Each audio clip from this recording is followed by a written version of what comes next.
Okay चला पहिलं title लिहून घेतलं मल्टिप्लिकेशन ऑफ वेक्टर्स. आता काय काय सांगणार आहे बघा आणि त्यानंतर तुम्हाला काही नोट लिहायचे त्याच्यासाठी आपण वेळ देऊया. So first see here multiplication of vector. आपण काय काय बघितलं? ॲडिशन बघितली, ॲडिशन ऑफ वेक्टर बघितले, त्यानंतर सबट्रॅक्शन बघितले. आता मल्टिप्लिकेशन ऑफ वेक्टर्स चालू होणार. वेक्टरच्या ॲडिशनसाठी हा एक महत्त्वाचा पॉईंट आहे किंवा सबट्रॅक्शनसाठी लिहून घेऊ नका, फक्त ऐका. याच्यासाठी सेम टाईपचे वेक्टर्स लागतात. Same type of vectors, same types. म्हणजे डिस्प्लेसमेंट हा वेक्टर आहे, तर डिस्प्लेसमेंटमध्ये दुसरा डिस्प्लेसमेंट वेक्टर ॲड करू शकतो. डिस्प्लेसमेंटमध्ये ॲक्सलरेशन ॲड करू शकत नाही. ॲक्सलरेशन वी कॅनॉट ॲड, ही ॲडिशन करता येत नाही. म्हणजे सेम टाईपचे वेक्टर्स लागतात सबट्रॅक्शनसाठी आणि ॲडिशनसाठी. पण आता वेक्टरच्या मल्टिप्लिकेशनमध्ये काय होणार आहे बघा. मल्टिप्लिकेशनमध्ये तुम्हाला दोन जे आपण मल्टिप्लाय करणार आहे हे वेक्टर्स वेगवेगळे असू शकतात, वेगवेगळ्या टाईपचे असू शकतात. वेगवेगळ्या टाईप्सचे वेक्टर्स मल्टिप्लाय करता येतात. हा महत्त्वाचा एक फरक झाला पहिला. ॲडिशनमध्ये आपल्याला सेम टाईपचे वेक्टर्स लागतात, परंतु मल्टिप्लिकेशनला आपण वेगवेगळ्या टाईप्सचे वेक्टर्स मल्टिप्लाय करू शकतो. So multiplication can be done if the two vectors are of different type. So this is a notable point. Multiplication can be done हे लिहून घ्या पॉइंट्स. हा एक महत्त्वाचा पॉइंट आहे. ॲडिशनला काय लागतं? सेम टाईपचे वेक्टर्स लागतात. पण multiplication can be done by using different types of vectors also. By using or it is applicable. Multiplication हे ॲप्लिकेबल आहे. दोन टाईप्सचे वेक्टर्स सेम असतील, डिफरंट असतील तरी सुद्धा चालतात. Can be done by using different types of vectors. आणि ॲडिशनसाठी काय लागतं? For addition or for subtraction किंवा सबट्रॅक्शनसाठी आणि ॲडिशनसाठी we need same type of vectors. Same types of vectors. हा एक महत्त्वाचा पॉइंट आहे जो लक्षात ठेवला पाहिजे. असं काही परीक्षेला विचारत नाहीत, पण मल्टिपल चॉईसमध्ये हे तुम्हाला लक्षात ठेवलं पाहिजे. Multiplication can be done by using different types of vectors. पण तो ॲडिशनसाठी आपल्याला नीड कशाची आहे? सेम टाईप ऑफ वेक्टर्सची. सेम टाईप्स ऑफ वेक्टर्स लागतात ॲडिशनसाठी. हा एक पहिला पॉईंट डिस्कस करून झाला. नेक्स्ट पॉईंट आपण काय डिस्कस करणार आहे बघा. आता मल्टिप्लिकेशन कशाचं घ्यायचंय? So multiplication, this is next point. Multiplication of vector. आपण वेक्टरला कशाशी मल्टिप्लाय करणार आहे बघा. Multiplication of vector with one scalar. आपण स्केलर बरोबर मल्टिप्लाय करणार आहे. स्केलर बरोबर मल्टिप्लाय करणार आणि स्केलर किंवा काय असेल, एखादा नंबर असेल. स्केलर फिजिकल क्वांटिटी असू शकते, किंवा नंबर असू शकतो. Number, it is pure number. Physical quantity scalar म्हणजे कुठली? तर आपल्याकडे मास ही फिजिकल क्वांटिटी आहे, स्केलर फिजिकल क्वांटिटी. तर ही आपण घेऊ शकतो. आणि नंबर म्हणजे काय? Pure number.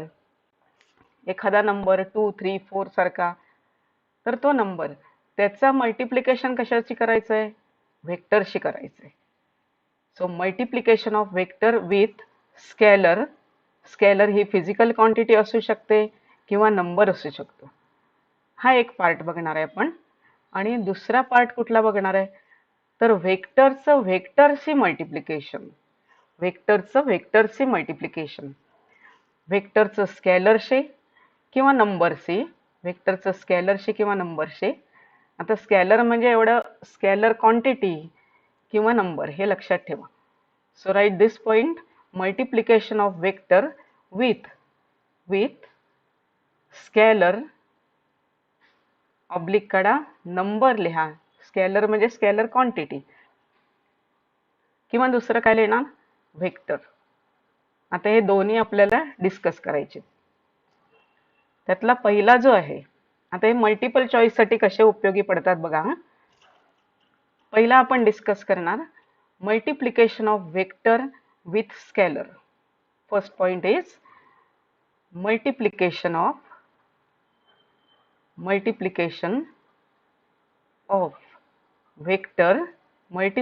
of vector with scalar किंवा नंबर. हे टायटल लिहून घ्या. ह्या टायटल खाली काय सांगणार आहे ते पण तुम्हाला लिहायला लागेल, कारण काय होणार आहे याच्यावरती साधारणतः मल्टिपल चॉईस जंबल करू शकतात तुम्हाला.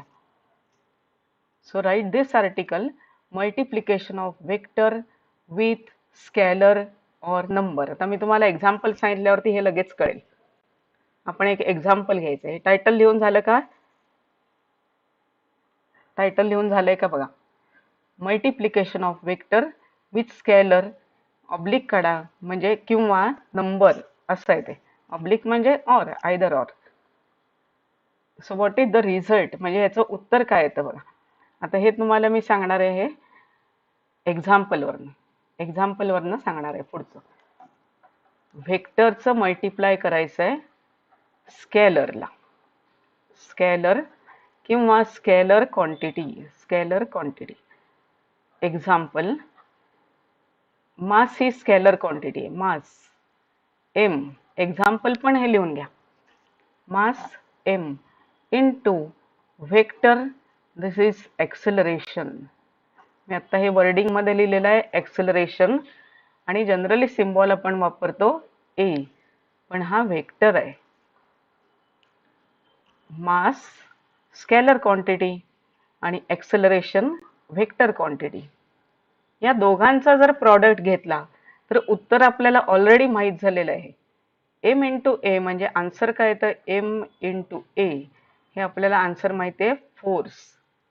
Mass into acceleration is force. मास ही स्केलर, एक्सेलरेशन व्हेक्टर आणि फोर्स हा सुद्धा vector. This is also vector. म्हणजे कायम या प्रॉडक्टचा आन्सर काय येणार बघा, vector into scalar quantity is always vector, always. काही वेळेला असं नाही, कारण हा मल्टिपल चॉईस मध्ये येऊ शकतो क्वेश्चन. व्हेक्टर आणि स्केलरचा प्रॉडक्ट काय येतो, ऑलवेज व्हेक्टर येतो, ऑलवेज स्केलर येतो का, कधी कधी स्केलर येतो, कधी कधी व्हेक्टर येतो. म्हणजे मे be vector, may be scalar. म्हणजे ऑप्शन कसे येऊ शकतात बघा. ए ऑप्शन ऑलवेज स्केलर हा एक ऑप्शन. दुसरा ऑलवेज व्हेक्टर हा एक ऑप्शन. तिसरा समटाइम्स स्केलर, समटाइम्स व्हेक्टर. यातला आन्सर कुठलं लिहिणार तुम्ही, मला रिप्लाय करा, चॅट करून सांगा आन्सर काय येणार. तुम्ही सांगायचंय, मी बघणार आहे चॅटिंग कोणाचा आन्सर बरोबर आहे ते. यातलं पर्याय सांगा कोणता येणार. तुम्ही पर्याय लिहून, पर्याय फक्त ABCD पैकी सांगा कुठला येणार पर्याय. रिप्लाय करा. मी आन्सर ऍक्च्युअली वर लिहिलेलंच आहे. व्हेक्टर आणि स्केलरचा प्रॉडक्ट हा नेहमी काय येतो, मला रिप्लाय करा, चॅट करा, कुठला आन्सर येणार ABCD पैकी कोणता आन्सर येणार बघा. तुम्ही चॅट मध्ये कॉमेंट मध्ये लिहा, कॉमेंट मध्ये ABCD कुठला पर्याय येणार तो फक्त त्याचं इनिशियल लेटर लिहा. इनिशियल काय येणार ते. एनीबडी लिहा पटकन. मी कशाचा प्रॉडक्ट विचारला? वेक्टर आणि स्केलर क्वांटिटीचा प्रॉडक्ट. हा ऑलवेज स्केलर येणार, ऑलवेज वेक्टर येणार, समटाइम्स स्केलर येणार, समटाइम्स वेक्टर येणार. या चार पैकी कुठला आन्सर बरोबर आहे? कॉमेंट मध्ये लिहा कुठला आन्सर बरोबर आहे.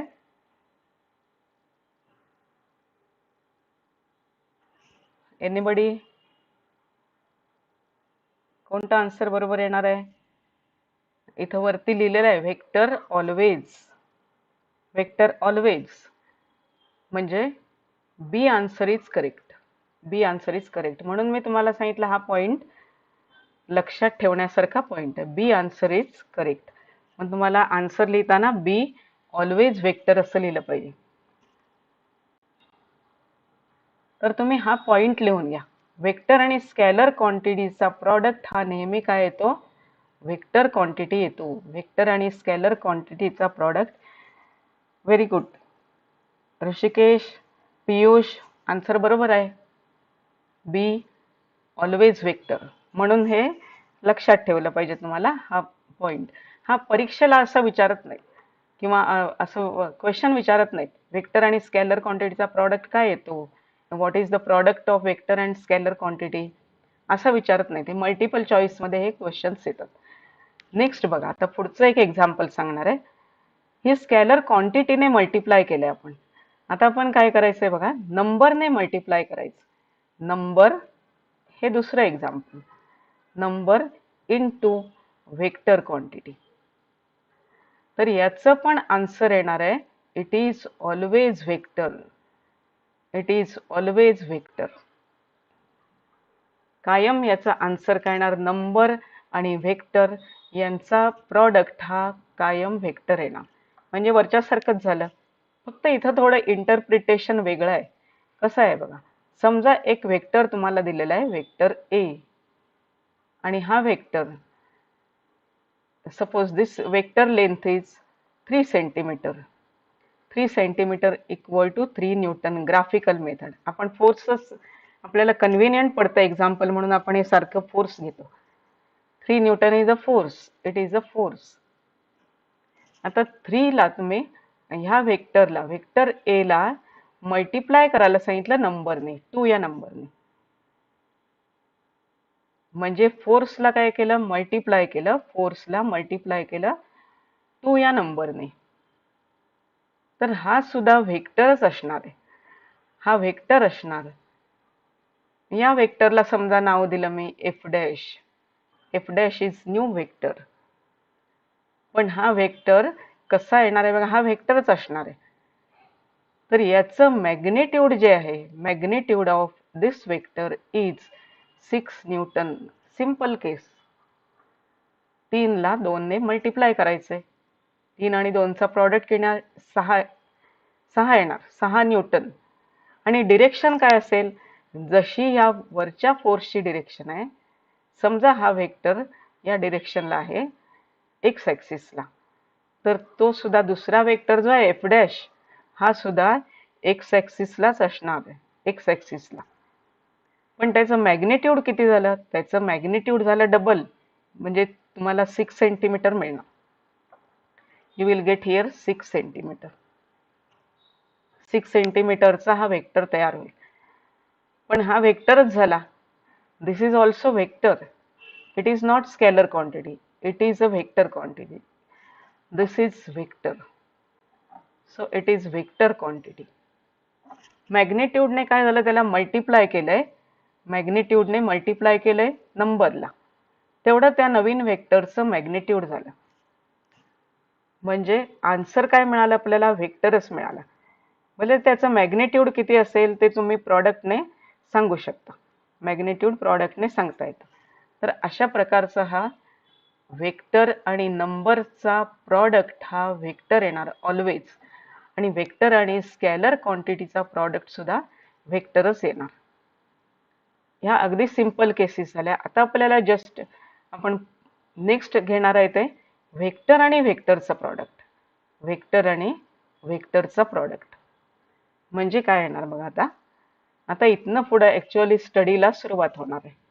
इथनं ऍक्च्युअल स्टडीला सुरुवात होणार. व्हेक्टर, आता हा नवीन पार्ट आला, म्हणजे दुसरा पार्ट आपण जो डिस्कस करणार आहे. पहिला पार्ट करून झालेला आहे. Vector product with vector. आता याचं आन्सर काय असणार. तर याचं आन्सर जे आहे ते इतकं सोपं नाही आहे मगासारखं.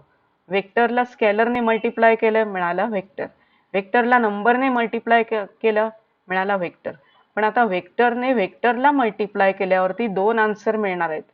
लक्षात ठेवा, दोन आन्सर ही मिळणार आहेत. दोन आन्सर कुठली असणार आहेत. तर दोन आन्सर असणार आहेत हे, एक तर तो व्हेक्टर असेल, एक तर व्हेक्टर असेल किंवा स्केलर सुद्धा असू शकतो. आतापर्यंत आपल्याला फक्त व्हेक्टरच बघायला मिळाला प्रॉडक्ट मध्ये. आता दोन व्हेक्टरचा प्रॉडक्ट, व्हेक्टर व्हेक्टर आहेत हे. व्हेक्टर व्हेक्टर हा स्केलर सुद्धा असू शकतो आणि व्हेक्टर सुद्धा असू शकतो. तुम्ही इथं लिहा सेकंड पॉइंट मध्ये discussion, vector into vector is equal to. Vector असू शकतो किंवा स्केलर, म्हणजे दोन आन्सर झाले ही. फर्स्ट आन्सर किंवा तुम्ही जे व्हेक्टरचं स्केलर लिहिलेलं आहे आन्सर, याला फर्स्ट आन्सर लिहा, कारण आपण तो पहिला बघणार आहे. आणि नंतर व्हेक्टर जे आन्सर येणार ते नंतर बघणार आहे, तो थोडा डिफिकल्ट होणार आहे. So this is first or second case. दोन्ही असू शकतात. व्हेक्टर आणि व्हेक्टरचं product may be scalar, may be vector.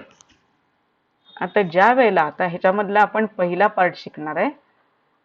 Vector आणि व्हेक्टर यांचा प्रॉडक्ट जर स्केलर असेल, व्हेक्टर आणि व्हेक्टर यांचा प्रॉडक्ट स्केलर असेल, स्केलर म्हणजे त्याला मॅग्निट्यूड आणि युनिट असेल, नंबर आणि युनिट असणार, कुठल्याही डिरेक्शनशी त्याचा काही संबंध नसणार. पण व्हेक्टर आणि व्हेक्टरचं प्रॉडक्ट आहेत. इथं मॅग्निट्यूड आहे, डिरेक्शन आहे, इथं पण मॅग्निट्यूड आहे, डिरेक्शन आहे, पण मिळणारा आन्सर काय आला, फक्त स्केलर आला. त्याचा डिरेक्शनशी काही संबंध येत नाही. अशी क्वांटिटी स्केलर जर असेल तर हा प्रॉडक्ट स्केलर प्रॉडक्ट म्हणून ओळखला जातो. याला म्हटलं जातं स्केलर प्रॉडक्ट. स्केलर प्रॉडक्ट याला म्हटलं जातं स्केलर प्रॉडक्ट. समजा दोन व्हेक्टर्स आहेत, व्हेक्टर ए आणि व्हेक्टर बी यांचा प्रॉडक्ट जर स्केलर क्वांटिटी आली, स्केलर, तर तो स्केलर प्रॉडक्ट. या दोन व्हेक्टर्सचा प्रॉडक्ट स्केलर क्वांटिटी. आता महत्वाचं काय आहे बघा पुढं. आता प्रॉडक्ट तर कळाला, स्केलर क्वांटिटी जर आली तर त्याला आपण काय म्हणणार, स्केलर प्रॉडक्ट म्हणणार. स्केलर प्रॉडक्ट समजला. पण हा जो प्रॉडक्ट आहे हा गणितामधल्या गुणाकारासारखा नाहीये. म्हणजे जे आपण मल्टिप्लिकेशन साइन वापरतो ह्या साइन सारखा हा प्रॉडक्ट नाहीये. हे आपण ऑपरेटर म्हणतो याला, operator. This is operator. Operator cross सारखं चिन्ह काढतो प्रॉडक्टला आपण, डिव्हिजन असेल तर असं काढतो. हे सगळे ऑपरेटर्स झाले. असा हा ऑपरेटर नाहीये. हा ऑपरेटर थोडा वेगळा आहे स्केलर प्रॉडक्टचा. ऑपरेटर आपण सिम्बॉल वापरतो गणितामध्ये, ते गुणाकाराचं चिन्ह, क्रॉसचं चिन्ह. पण इथं ऑपरेटर म्हणून वापरणार आहे तो डॉट चिन्ह वापरणार आहे, dot. So vector A dot B ही स्केलर क्वांटिटी येते. डॉट आलं की ओळखायचं, डॉट आलं की ओळखायचं हा स्केलर प्रॉडक्ट करायचा आहे, दोन व्हेक्टर्सचा स्केलर प्रॉडक्ट. क्वांटिटी काय येणार, स्केलर. आणि याला दोन्ही नावं येतात. स्केलर प्रॉडक्ट म्हणू शकता तुम्ही किंवा डॉट प्रॉडक्ट म्हणू शकता. डॉट प्रॉडक्ट म्हणजे नेहमीच्या गुणाकारासारखा हा नाही आहे, नेहमीच्या पेक्षा वेगळा प्रकार आहे. म्हणजे स्केलर प्रॉडक्टला डॉट प्रॉडक्ट म्हणू शकता. डॉट एवढ्यासाठी लक्षात ठेवा की दोन व्हेक्टर्सच्या मध्ये हा डॉट काढला जातो आणि तो व्यवस्थित दिसला पाहिजे. दोन व्हेक्टर्सच्या मध्ये डॉट हा दिसला पाहिजे, म्हणून तर त्याला म्हणतात डॉट प्रॉडक्ट. आणि पुढे येणार आहे ज्यावेळेला व्हेक्टर क्वांटिटी जे असेल, व्हेक्टर क्वांटिटी, व्हेक्टर क्वांटिटीला मिळणार आहे इथं सिम्बॉल वेगळा मिळणार आहे, त्याला क्रॉस मिळणार, म्हणजे गणितातल्यासारखा दिसायला क्रॉस असा, त्याचं नाव होणार आहे वेक्टर प्रॉडक्ट. आणि तो क्रॉस सारखं चिन्ह दिसतं म्हणून त्याला क्रॉस प्रॉडक्ट म्हणतात. म्हणजे ही जी दोन ऑपरेटर्स आहेत क्रॉस आणि डॉट, ही फार महत्वाची आहेत वेक्टर्स ॲनालिसिस मध्ये, वेक्टर अल्जिब्रा मध्ये. हे दोन्ही प्रॉडक्ट महत्वाचे आहेत. हे ॲज युज्युअल प्रॉडक्ट नाही आहेत. क्रॉस चिन्ह नेहमी आपण वापरतो, पण डॉट कधी वापरतो का गुणाकाराचं करायचं असेल तर? हे कधी चिन्ह आपण वापरत नाही डॉट. असं आपण 2 गुणिले 3 नाही लिहित, असं लिहित नाही. म्हणजे 2.3 वाचणार आपण, आपण कधी असं मध्ये घालत नाही डॉट. तर हा जो स्केलर प्रॉडक्ट आहे हा स्पेशल प्रॉडक्ट आहे. स्पेशल प्रॉडक्टला मध्ये डॉट साइन वापरलं जातं. ऑपरेटर इज डॉट, म्हणून तो लक्षात ठेवताना डॉट प्रॉडक्ट म्हणून लक्षात ठेवतात. So vector A dot B ही स्केलर क्वांटिटी येते. वाचताना कसं वाचतात हे? Vector A dot vector B, vector A dot vector B is equal to scalar quantity. आता स्केलर म्हणजे उत्तर काय येणार आहे? जर तुम्हाला हे दोन वेक्टर्स दिले असतील तर त्याचं तुम्ही आन्सर काढू शकता, कारण स्केलर प्रॉडक्ट तुम्हाला आता शिकायचं आहे, डॉट प्रॉडक्ट तुम्हाला स्टडी करायचं आहे. पण लक्षात ठेवा, वेक्टर आणि वेक्टरचा प्रॉडक्ट हा स्केलर येऊ शकतो किंवा वेक्टर येऊ शकतो, स्केलर येऊ शकतो किंवा वेक्टर. आता ज्यावेळेला आपण स्टडी करणार, तुम्हाला प्रॉडक्ट माहिती आहे, आता आपण सिंपल एक्झाम्पल घेतलं 2 आणि 3 चा प्रॉडक्ट घ्या, तर तुम्ही आन्सर सांगता 6. हे तुम्ही स्टडी केलेलं आहे, त्याला काही मॅथमॅटिक्स मधले रूल्स वापरून स्टडी केलेलं आहे. कशा पद्धतीने ते प्रॉडक्ट काढला जातो हे तुम्ही प्रायमरी लेवलला शिकलेलं आहे. तसं इथं स्केलर प्रॉडक्ट पण काढला जातो. मग त्यासाठी काहीतरी एखादा फॉर्म्युला पाहिजे, काहीतरी मेथड पाहिजे. ती मेथड कोणती आहे बघा, म्हणजे जस्ट आपण काय बघणार आहे? डेफिनेशन बघणार आहे. हे आता फक्त मिनिंग झालेलं आहे. वेक्टर आणि वेक्टरचा प्रॉडक्ट स्केलर येऊ शकतो, मग त्या प्रॉडक्टला काय म्हणायचं?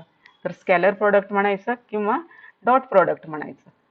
तर अशा पद्धतीने हे त्याचं मिनिंग झालंय. आता ऍक्च्युअली डेफिनेशन, डेफिनेशन इम्पॉर्टंट, कारण तुम्हाला डेफिनेशन विचारली जाते परीक्षेला.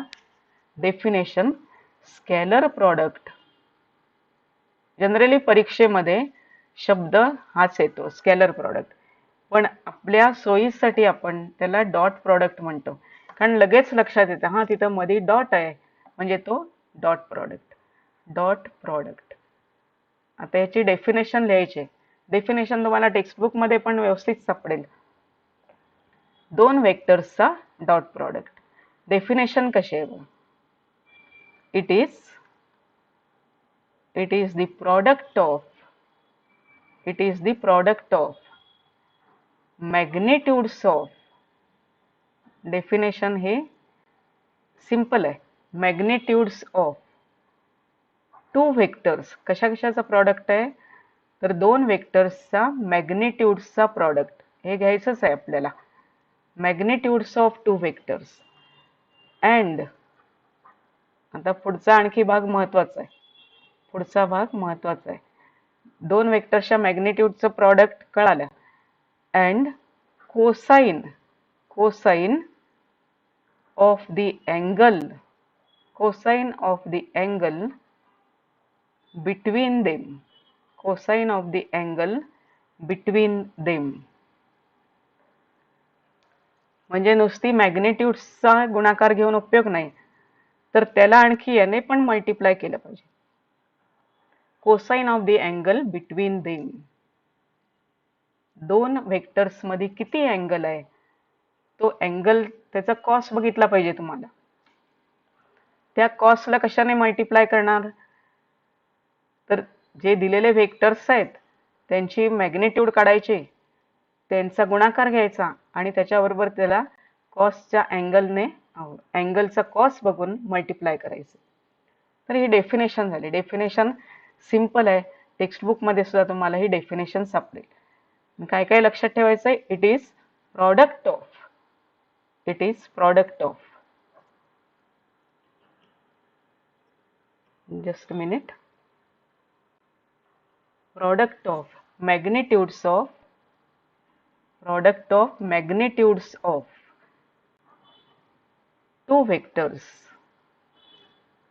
आणि नंतर त्याला अँगलचा कोसाईनने मल्टिप्लाय करायचा. आता हे शिकायचं आहे तुम्हाला. हा पुढचा भाग महत्वाचा आहे.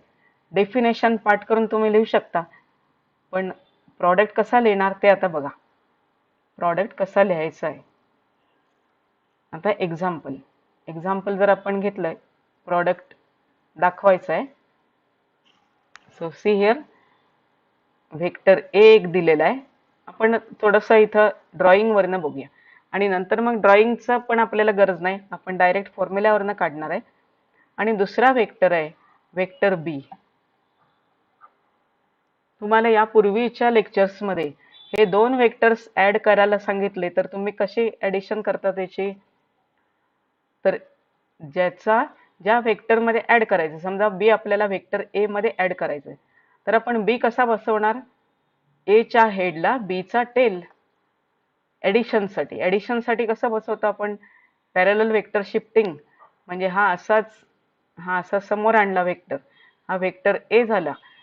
व्हेक्टर ए चं हेड याला व्हेक्टर बी बसवायचं, याला व्हेक्टर काय बसवायचं, बी. हा बी व्हेक्टर कसा असला पाहिजे, बी व्हेक्टर त्याच्या हेडला बसवायचा. बी चं टेल ए च्या हेडला बसवायचं, बी चं टेल ए च्या हेडला.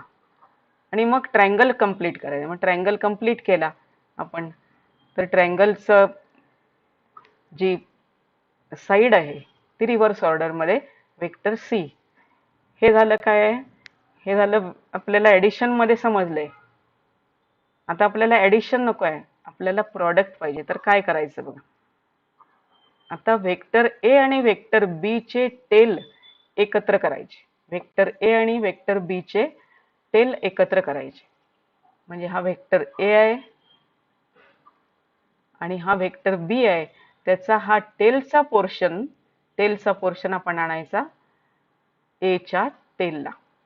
व्हेक्टर ए आणि हा व्हेक्टर बी असे दोन झाले. हे आपल्याला ऍडिशन नाही करायचे, प्रॉडक्ट करायचं.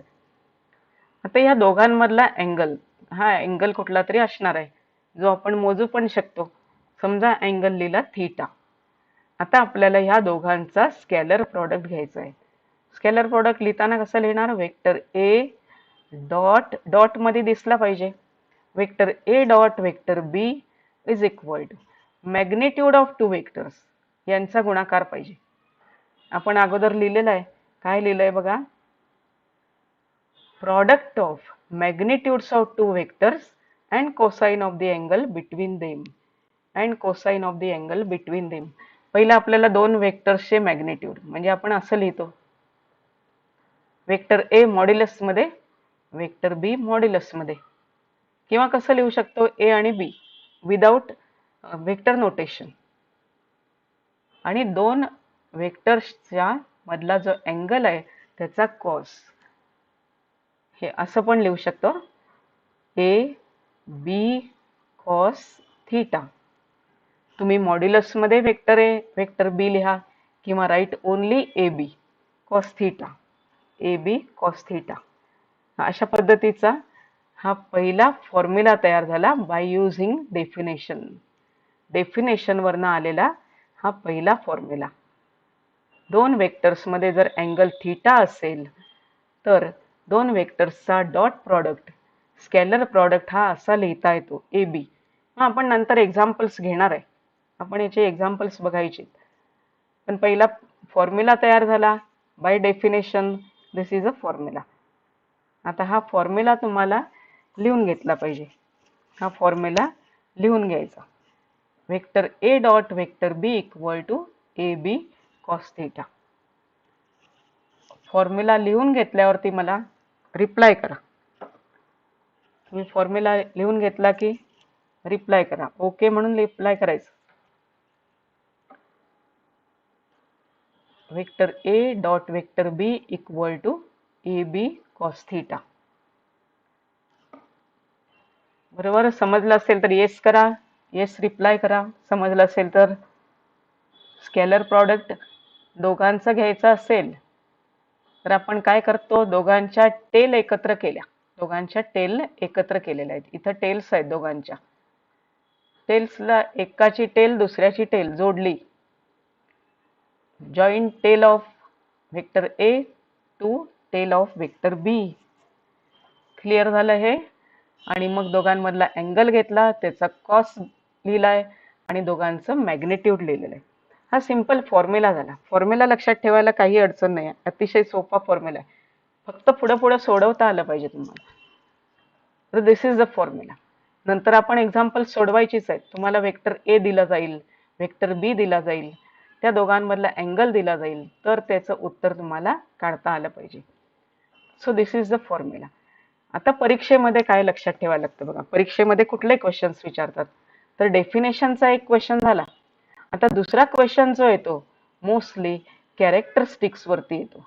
Characteristics of scalar product. Characteristics of scalar product. Characteristics of scalar product. हा किती मार्क्सचा क्वेश्चन येऊ शकतो, तर 2 मार्क्सचा किंवा 3 मार्क्सचा क्वेश्चन येऊ शकतो.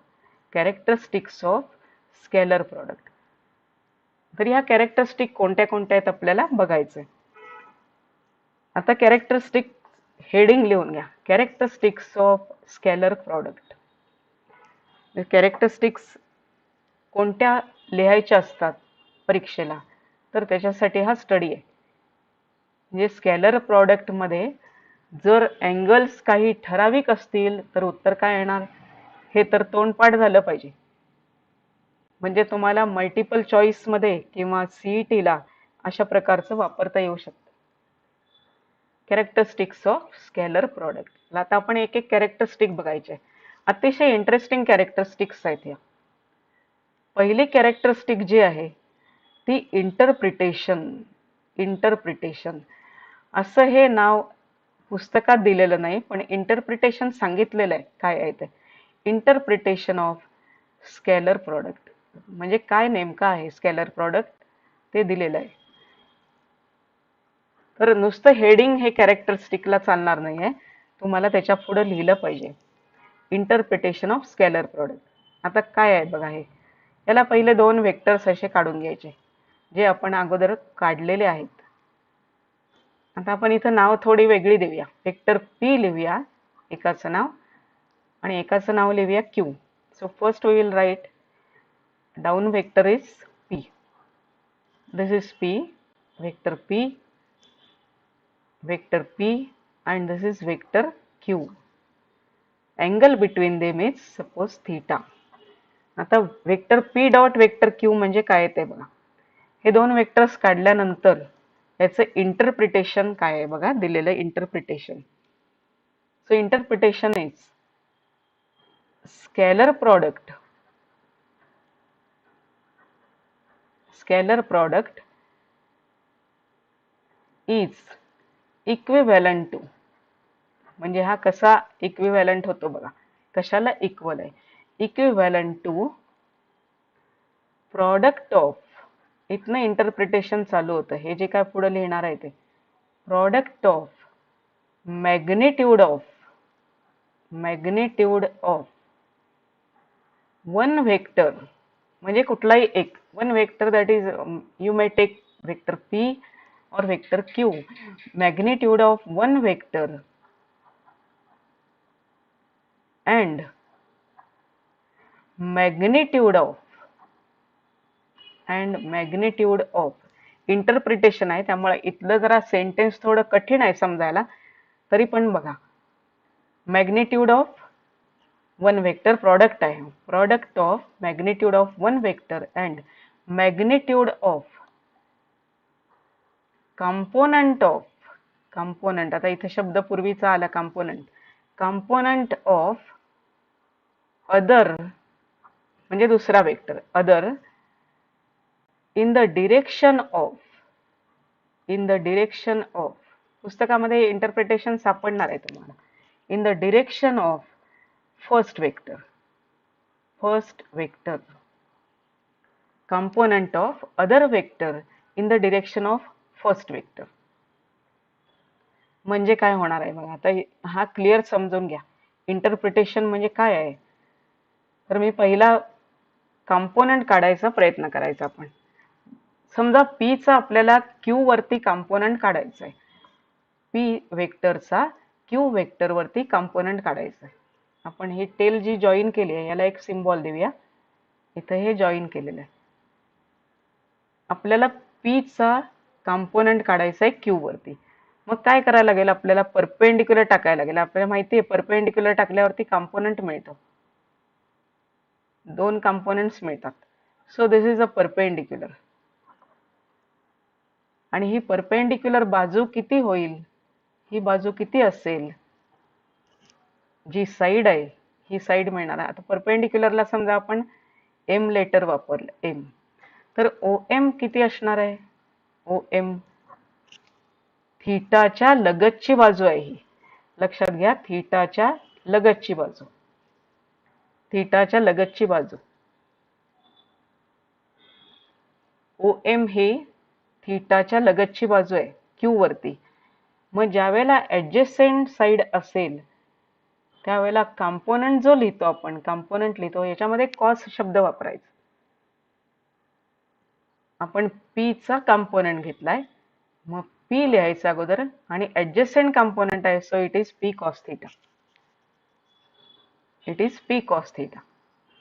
म्हणजे ही बाजू काय झाली, ओ एम काय झाली, P कॉस थीटा झाली. आता आपल्याला Q चा कंपोनंट काढायचा आहे P वरती. आपल्याला Q चा कंपोनंट काढायचा आहे P वर. हा कसा काढणार आहे बघा. आता Q वरनं टाकायची आहे परपेंडिक्युलर, Q वरनं perpendicular. So this is perpendicular. आता याला आपण समजा N नाव दिलं, N, तर P O N काय होणार बघा, O N. आता ही बाजू आली, ही बाजू झाली, ही ऍडजेसेंटच आहे म्हणजे कॉस येणार. पण हायपोटेनियस काय होणार, हायपोटेनियस Q होणार आहे. ट्रायंगल बदलला आपला.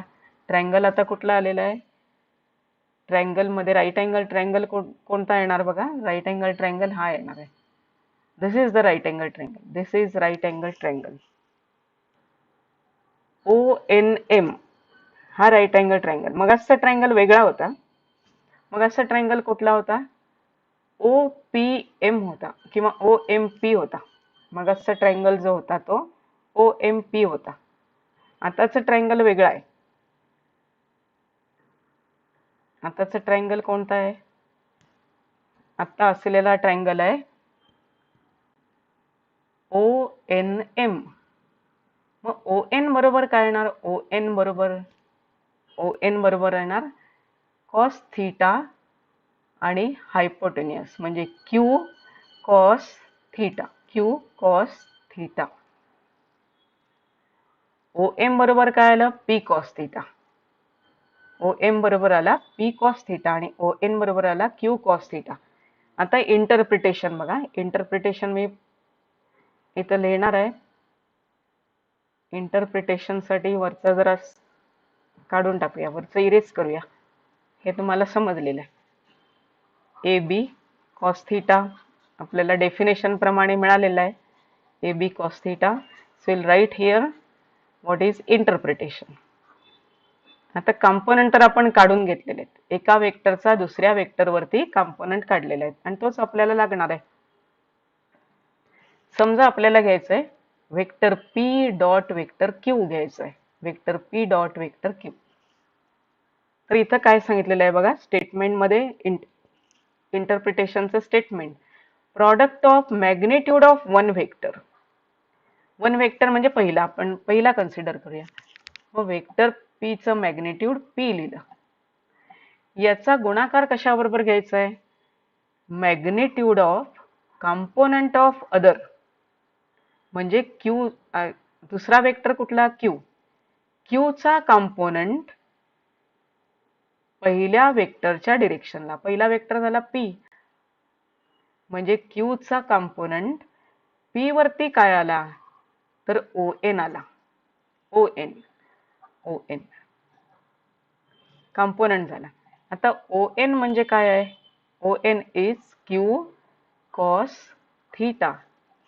उत्तर काय मिळालं बघा, P Q cos theta. Definition प्रमाणे आला answer. Vector P dot vector Q is equal to P Q cos theta. आपल्याला आन्सर आलं. आपण जी डेफिनेशन बघितली होती त्याप्रमाणे आन्सर आलं. तर हे आन्सर आपण लिहिलं पी क्यू कॉस थीटा. आता दुसऱ्याचा आपण जर प्रॉडक्ट घेतला, आपल्याला पाहिजे vector Q dot vector P.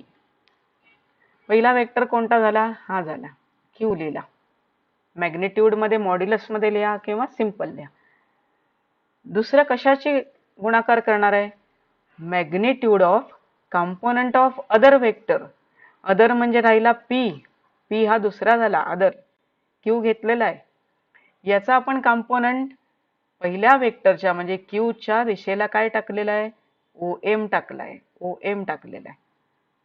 So this is O M and this is equal to q, then OM is p cos theta. तर हे दोन्ही मॅग्निट्यूड्सच आहे. So you can write here P Q cos theta. Again the same obtained by definition. हे interpretation झालं. इंटरप्रिटेशनला काय केलं आपण? तर दोन वेक्टर्सचे परस्परांवरती काय काढले? कंपोनेंट्स काढून घेतले. आणि मग इंटरप्रिटेशन जे लिहिलेलं आहे कशाशी इक्विव्हॅलंट आहे? तर प्रॉडक्टशी इक्विव्हॅलंट आहे. प्रॉडक्ट कशा कशाचा घ्यायचा? पहिला वेक्टर जो तुम्ही घेतलेला आहे त्याचं मॅग्निट्यूड, नंतर दुसऱ्या वेक्टरचा कंपोनंट टाकलाय पहिल्या वेक्टरवरती त्याचं मॅग्निट्यूड, जे आपण ओ एन इथं लिहिलंय आणि इथं ओ एम लिहिलेलं आहे. आणि मग हे व्यवस्थित लिहिल्यावरती आपण पी क्यू कॉस थीटा लिहू शकतो आणि क्यू पी कॉस थीटा लिहू शकतो. So this is interpretation. आता नेहमी काय करायचंय बघा, इंटरप्रिटेशन तुम्हाला माहीत झालेलं आहे, पण ज्यावेळेला परीक्षेला कॅरेक्टरिस्टिक आपण लिहितो, परीक्षेला 2 कॅरेक्टरिस्टिक 4 कॅरेक्टरिस्टिक विचारले जाऊ शकतात 2 मार्क्ससाठी. त्यामुळे ही एवढी लेंदी कॅरेक्टरिस्टिक त्याच्यात लिहायची गरज नसते. इंटरप्रिटेशनला थोडा वेळ लागेल लिहायला, कारण कॅरेक्टरिस्टिक लिहितात ती हाफ मार्क्ससाठी. त्यामुळे शक्यतो ही कॅरेक्टरिस्टिक आपल्या एक्झाम मध्ये लिहिताना अवॉइड करायची आणि बाकीच्या कॅरेक्टरिस्टिक लिहायच्या. So this is the first characteristic. Now we will see the second characteristic. Second characteristic कोणती आहे बघा? दुसरी कॅरेक्टरिस्टिक, सेकंड नंबर टाकायचा, सेकंड कॅरेक्टरिस्टिक. सेकंड कॅरेक्टरिस्टिक काय आहे बघा? अतिशय सिंपल आहे. Scalar product. स्केलर प्रॉडक्ट ही लिहायला खूप सोपी आहे परीक्षेमध्ये. Scalar product of two vectors. Scalar product only. Two vectors पुढे लिहायची गरज नाही आहे. Is commutative. Scalar product is commutative. Is commutative. Commutative. Commutative म्हणजे जर त्यांची जागा बदलली तर आन्सर मध्ये काही फरक पडणार नाही. दोन वेक्टरशी जागा बदलली. दोन वेक्टरशी जागा बदलल्यावरती, आता मागच्या स्लाइड वरती बघा आपण काय केलं होतं. Vector P dot vector Q आणि दुसरा काय घेतला? दुसरा आपण घेतला तो vector P dot vector Q आणि Q dot vector P. This is the second. आपल्याला आन्सर काय मिळाले? पी क्यू कॉस थीटा आणि पी क्यू कॉस थीटा. म्हणजे Q P cos theta is nothing but P Q cos theta. Answer same. म्हणजे आपण याच्या जर जागा बदलल्या, पहिला वेक्टर नंतर लिहिला तरी सुद्धा आन्सर मध्ये चेंज होत नाही. जसं वेक्टर ऍडिशन ही कम्युटेटिव्ह होती, तशी स्केलर प्रॉडक्ट हा सुद्धा कम्युटेटिव्ह आहे. स्केलर प्रॉडक्ट सुद्धा कम्युटेटिव्ह आहे. So scalar product is commutative. मग हे लिहिली कशी जाते? तर ही कॅरेक्टरिस्टिक अशी लिहितात, equal to vector Q dot vector P. एवढी सिंपल आहे लिहायला ही. त्यामुळे अशा कॅरेक्टरिस्टिक नेहमी लिहायचे. तिसरी, कम्युटेटिव्ह हा कशामधला लॉ आहे? इज कम्युटेटिव्ह प्रॉडक्ट मधला आहे. कम्युटेटिव्ह ही प्रॉडक्ट मधला आहे. स्केलर प्रॉडक्ट आणि ती ऍडिशन मधली होती, आपण पहिली बघितलेली ती. कम्युटेटिव्ह लॉ हा मल्टिप्लिकेशन मधला आहे. कम्युटेटिव्ह इन मल्टिप्लिकेशन मध्ये, ऍडिशन मध्ये सुद्धा आहे आणि मल्टिप्लिकेशन मध्ये सुद्धा आहे. मल्टिप्लिकेशन मध्ये. Next is scalar product. Scalar product obeys distributive law. आता ही थोडी नवीन आली कॅरेक्टरिस्टिक. कम्युटेटिव्हचा तुम्हाला मिनिंग समजलेला आहे, पण लक्षात घ्या इथं लिहिताना हे डॉट वापरायचे आहेत, ऍडिशनचं साइन नाही आहे. obeys distributive law of multiplication. Distributive law of multiplication. Distributive law of multiplication. Law of multiplication. तर ही कॅरेक्टरिस्टिक लिहिताना वेक्टर पी हा डिस्ट्रीब्युटिव्ह लॉ आहे. Distribute vector P dot bracket मध्ये vector Q plus vector R असेल. Vector P dot vector Q plus R is equal to vector P dot vector Q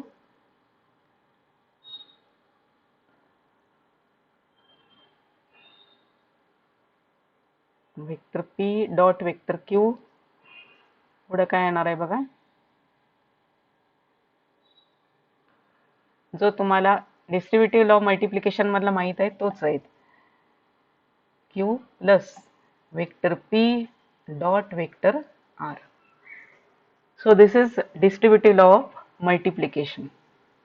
vector P dot vector Q प्रत्येकाचा separate product घ्यायचा, scalar product, आणि add करायचं. Simple case आहे. हे 3 झाल्यानंतर fourth special cases of scalar product. Special cases of scalar product. Special cases of scalar product. Distributive law समजला. नुसतं equation लिहायचं म्हणजे हे सोडवता येतं आपल्याला. कम्युटेटिव्हचं आपण कसं बघितलेलं आहे, कम्युटेटिव्हचं vector P dot vector Q is equal to vector Q dot vector P. तसं distributive law of multiplication vector P dot vector Q plus P dot vector R. 3 vectors आहेत, 2 वेक्टरशी ऍडिशन केली आणि त्याला तिसऱ्या वेक्टरने मल्टिप्लाय केला. हे सिंपल रूल मॅथ्समध्ये पण आपण वापरतो.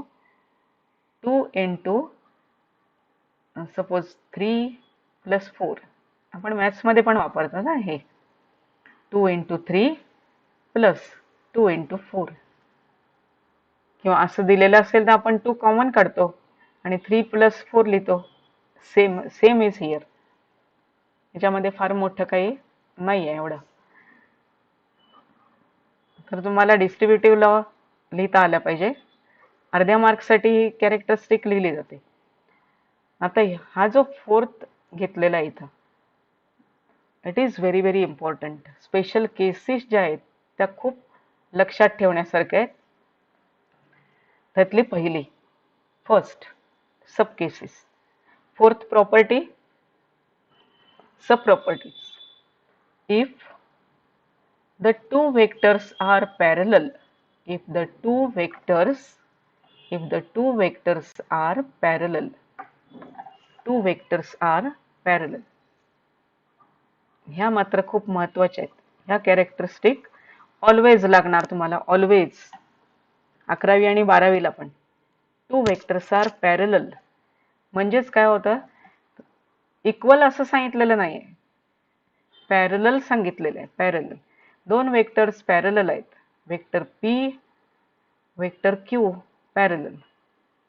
इक्वल असतील किंवा नसतील, आपल्याला काय पाहिजे, फक्त पॅरलल. त्याच्यातला अँगल किती असतो हा पण माहिती आहे आपल्याला. Theta equal to 0.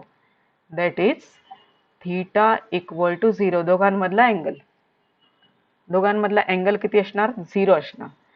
So what is the product of these two scalar product यांचं काय नाव? Vector P dot vector Q. आता इथं तुम्हाला उत्तर लिहायचं आहे. पहिला फॉर्म्युला लिहून घ्यायचा आहे. पी आणि क्यूचं मॅग्निट्यूड, देन कॉस. अँगल किती घेणार? अँगल घेणार 0 डिग्री. आता इथं कॉस 0 तुम्हाला माहिती आहे किती येतो तो? Cos 0 degree is equal to 1. So this answer becomes PQ. Cos 0 is 1, PQ into 1 is PQ. दोन वेक्टर्सचा फक्त मॅग्निट्यूड घ्यायचं आहे. कधी घेणार हे? तर पॅरलल वेक्टर्स असतील तर, पॅरलल वेक्टर्स जर असतील तर दोन वेक्टर्सची मॅग्निट्यूड बघा आणि त्याचा प्रॉडक्ट घ्या. व्हेरी व्हेरी इम्पॉर्टंट केसेस आहेत. सेकंड केस, दुसरी. If the two vectors are anti-parallel, if the two vectors are anti-parallel म्हणजे दोघांमध्ये अँगल किती असणार आहे? अँगल असणार 180 डिग्री. हे सगळ्यांना माहित झालेलं आहे. आता अँटी-पॅरलल दोन वेगवेगळ्या दिशेला म्हणजे अपोजिट डिरेक्शनला. Vector P, vector Q. हे निगेटिव्ह वेक्टर्स असं सांगितलेलं नाही. हा पॉइंट कायम लक्षात ठेवा. अँटी पॅरलल वेक्टर्स कायम निगेटिव्ह असतात असं नाहीये. असू शकतात किंवा असणार नाहीत. Depends on their magnitudes. Anti parallel असेल तर हा कसा सोडवणार? Vector P dot vector Q equal to PQ cos 180 degree. Cos 180 degree equal to, आता तुम्हाला कॉस 180 माहित पाहिजे. कॉस 180 व्हॅल्यू किती येते? कॉस 180 ची व्हॅल्यू -1 येते. -1. So this becomes -PQ. काय फरक आला याच्यामध्ये? तर एकाचं पॉझिटिव्ह आन्सर आलं आणि दुसऱ्याचं निगेटिव्ह आन्सर आलं. पण हे निगेटिव्ह वेक्टर्स नाही आहेत. इथं मायनस वेक्टर्स नाही आहेत, ही स्केलर क्वांटिटी आहेत. दोन वेक्टर्सचा मॅग्निट्यूडचा प्रॉडक्ट हा निगेटिव्ह लिहायचा आहे. त्यानंतर तिसरा तर एकदम इम्पॉर्टंट आहे. थर्ड, तिसरी. If the two vectors are perpendicular. आता परपेंडिक्युलर आला, पॅरलल झाला, anti parallel, perpendicular. Two vectors are perpendicular to each other. Perpendicular to each other. एकमेकाला परपेंडिक्युलर टू इच अदर. आता परपेंडिक्युलर म्हटल्यावर तुम्हाला अँगल कळाला. Theta equal to 90 degree. एकमेकाला perpendicular. Therefore vector P dot vector Q equal to आपल्या definition प्रमाणे PQ cos 90 degree. आता cos 90 माहित पाहिजे. कॉस 90 किती येतो? Cos 90 degree equal to 0. So this is one quantity 0 आली प्रॉडक्ट मध्ये. So whole product is 0. अतिशय इम्पॉर्टंट कॅरेक्टरिस्टिक. अतिशय इम्पॉर्टंट कॅरेक्टरिस्टिक. ज्या वेळेला दोन वेक्टर्स हे परपेंडिक्युलर असतील, दोन वेक्टर्स परपेंडिक्युलर असतील, परपेंडिक्युलर, तर त्यांचा स्केलर प्रॉडक्ट नेहमी 0 येतो. त्यांचा स्केलर प्रॉडक्ट नेहमी काय येतो? 0 येतो. मग तुम्हाला जर असं विचारलं, if scalar product of two non zero vectors म्हणजे 0 नसणारे वेक्टर्स, ज्याचं मॅग्निट्यूड 0 नाही आहे, असे vector. Two non zero vectors is 0, then what is the angle between the two vectors? What is the angle between the two vectors? असा question विचारला तर तुम्ही अँगल किती लिहिणार? कमेंट मध्ये पास करायचं. हे अँगल किती लिहिणार बघा. जर दोन वेक्टर्सचा स्केलर प्रॉडक्ट, दोन वेक्टर्स हे आहेत नॉन झिरो आहेत, लक्षात घ्या नॉन झिरो आहेत, तर त्यांचा स्केलर प्रॉडक्ट झिरो येत असेल तर त्या दोघांमधला अँगल किती असणार? कॉमेंट मध्ये पास करा हे अँगल किती असणार बघा. दोन वेक्टर्स मधला अँगल किती असेल? अजून एक आपल्याला पुढची कॅरेक्टरिस्टिक घ्यायची आहे. दोन वेक्टर्स मधला अँगल किती असणार? किती लिहिणार तुम्ही? कॉमेंट मध्ये पास करून सांगा. दोन वेक्टर्स मधला अँगल किती असेल? जर दोन वेक्टर्सचा स्केलर प्रॉडक्ट झिरो आला, दोन वेक्टर्सचा स्केलर प्रॉडक्ट झिरो आला तर त्या दोघांमध्ये अँगल किती असणार? किंवा ते दोन वेक्टर्स कसे असतील, ते दोन वेक्टर्स कसे असतील, त्या दोघांमधला अँगल किती असेल? कॉमेंट मध्ये पास करा आणि सांगा हे आन्सर. दोन वेक्टर्स मधला अँगल हा किती असणार? कारण मी तुम्हाला पुढचं एक एक्झाम्पल देऊन डायरेक्ट कॅरेक्टरिस्टिक सांगणार आहे, पण पहिलं मी एक्झाम्पल देणार आणि मग तुम्ही ती कॅरेक्टरिस्टिक सांगायची.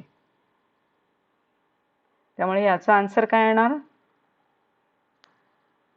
याचा आन्सर सांगायचं आहे दोन वेक्टर्स मधला अँगल किती असणार.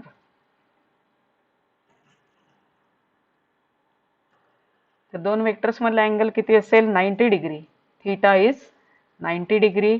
किंवा आपण लिहितो वेक्टर्स आर परपेंडिक्युलर, म्युच्युअली परस्परांना हे परपेंडिक्युलर आहेत, mutually perpendicular to each other, perpendicular to each other, perpendicular to each other. हे आन्सर झालं. This is the answer. आता पुढचं जे आहे, मी पुढचं जे विचारणार आहे ते बघा. नेक्स्ट कॅरेक्टरिस्टिक आहे ते टू इक्वल वेक्टर्सचा scalar product. Scalar product of two equal vectors,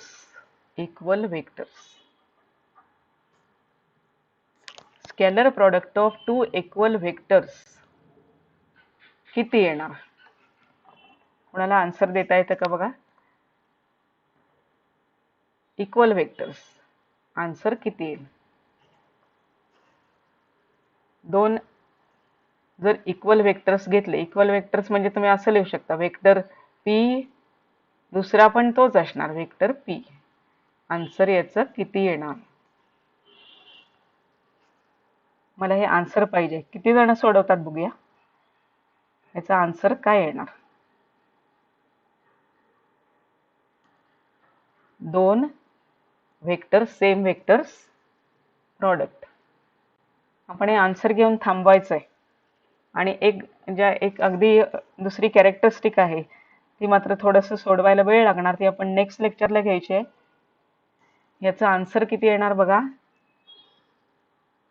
vector P dot vector P, किंवा असं लिहू शकता तुम्ही vector Q dot vector Q. What will be the answer? Answer लिहून दाखवा कॉमेंट मध्ये. किती येणार ह्याचा आन्सर? एनीबडी?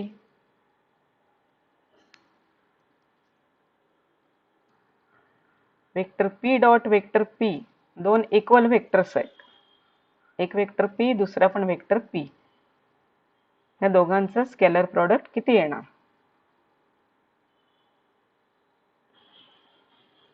उत्तर काढता येतं का बघा ह्याचं? फॉर्म्युल्यावरनं किती येईल उत्तर?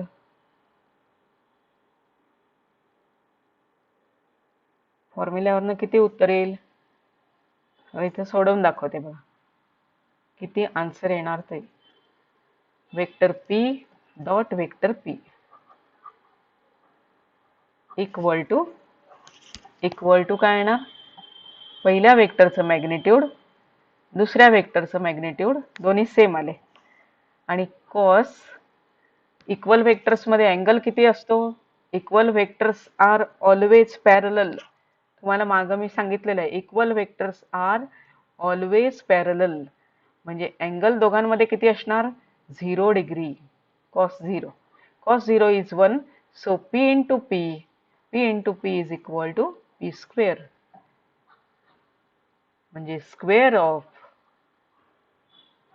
Magnitude of vector. Square of magnitude of vector. Square of magnitude of vector. अशा पद्धतीचं हे आन्सर आहे ना, स्क्वेअर ऑफ मॅग्निट्यूड. तुम्ही क्यू डॉट क्यू लिहिला तर क्यू स्क्वेअर लिहिला पाहिजे. Q dot Q is equal to Q square. ह्या 5 कॅरेक्टरिस्टिक झाल्या. त्याच्यानंतर 6वी जी कॅरेक्टरिस्टिक आहे ती रेक्टँग्युलर कंपोनेंट्स मध्ये, म्हणजे कार्टेशियन फॉर्म मध्ये आपण वेक्टर्स कसे लिहितो कार्टेशियन फॉर्म मध्ये, तर त्यांचा प्रॉडक्ट घ्यायचा आहे आपल्याला. म्हणजे समजा आपल्याला वेक्टर पी लिहायचं आहे कार्टेशियन फॉर्म मध्ये, आपण vector P x plus P Y plus P Z असं लिहितो कार्टेशियन फॉर्म मध्ये. मग पी एक्स कसा लिहू शकतो? पी एक्स इंटू आय, म्हणजे या पद्धतीचा P x into I plus P Y into जे प्लस पी झेड इंटू के. हा झाला वन वेक्टर कार्टेशियन फॉर्म मध्ये. म्हणजे काय केलं आपण? हे रेक्टँग्युलर कंपोनेंट्स घेतलेले.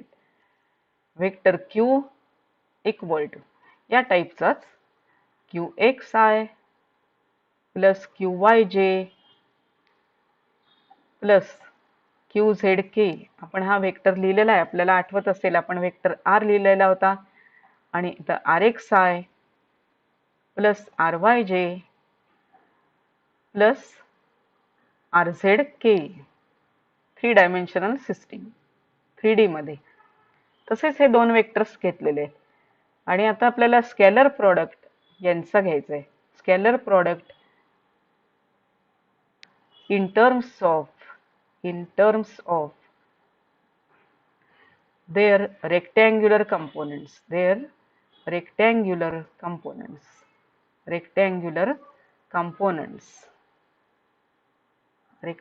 components. याला तुम्हाला वरच्या कॅरेक्टरिस्टिक लागणार आहेत, ज्या आपण वरती कॅरेक्टरिस्टिक बघितलेले आहे, यातला उपयोग करायचा आहे या ठिकाणी. त्यावेळेला मात्र तुम्हाला मी विचारणार आहे, तर तुम्ही सांगायचे आहेत. यातली एक कॅरेक्टरिस्टिक आपल्याला इथे लागणार आहे. Scalar product of two vectors in terms of their rectangular components. म्हणजे आपण vector P dot vector Q P X I plus P Y J plus P Z K याचा दुसऱ्या वेक्टरशी dot product Q X I plus Q Y J plus Q Z K असा सोडवायचा आहे आपल्याला. आणि हे सोडवत असताना आपण ज्या कॅरेक्टरिस्टिक वर बघितलेल्या आहेत अगोदर, त्यातली एक इम्पॉर्टंट कॅरेक्टरिस्टिक इथे लागणार आहे. त्यावेळेला तुम्हाला मी विचारणार आहे की त्यावेळेला कॉमेंटमध्ये तुम्ही लिहायचं आहे त्याचा answer. So in the next lecture we will see the scalar product in terms of their rectangular components.